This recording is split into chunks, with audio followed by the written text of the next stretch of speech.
So friend, আবার কিছু ছাপা শাড়ি তোমাদের দেখাবো। একদম 220 টাকা থেকে রেটের মধ্যে কিন্তু দারুণ দারুণ তোমরা ছাপা শাড়ি পাবে। এরপর বলি 12 হাতে কিন্তু একদম পাকা রঙের শাড়ি পাবে তোমরা, একদম ব্র্যান্ডেড মানে একদম কোম্পানি যেটা গ্যারান্টি হয় সেরকম, মানে যেরকম কোম্পানি চাইবে সেই যেরকম আছে, অনু তনু এরকম আরো তো অনেক কিছু আছে।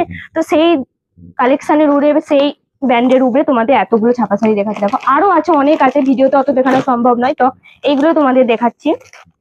একদম 13ই হালসাল পর্যন্ত কিন্তু তোমরা এই শাড়িগুলো একদম বাম্পার অফারে পেয়ে যাচ্ছ, একদম 220 টাকা থেকে শুরু করে। তো অবশ্যই ভিজিট করো দর্পণ গার্মেন্টসে। এছাড়াও কিন্তু আমাদের দর্পণ গার্মেন্টসের চ্যানেল রয়েছে, সেখানে তোমরা একটু সাবস্ক্রাইব করে রাখো। আর মানে এত সুন্দর সুন্দর ভিডিওগুলো যাতে তোমাদের চোখে তাড়াতাড়ি পড়ে এবং তাড়াতাড়ি তোমাদের সামনে আসে, তো এত সুন্দর সুন্দর ছাপা শাড়ি নিতে গেলে কিন্তু অবশ্যই দর্পণ গার্মেন্টসে ভিজিট করো। দামটা মনে রাখো 220 টাকা থেকে শুরু, একদম 12 হাতে পাকা রঙের একদম ছাপা শাড়ি। তো অবশ্যই ভিজিট করো, বেশি দেরি করো না। দারুণ সুন্দর সুন্দর কালেকশন, আর রঙও খুব সুন্দর। এই ছিল ছাপা শাড়ির কালেকশন। চলো এতগুলো দেখালাম, আরো ভিজিট করলে আরো সুন্দর সুন্দর কালেকশন তোমরা দেখতে পাবে। ভিডিওটা এখানে এন্ড করছি, পরের ভিডিও আরো নিউ কালেকশন দেখাবো। টাটা।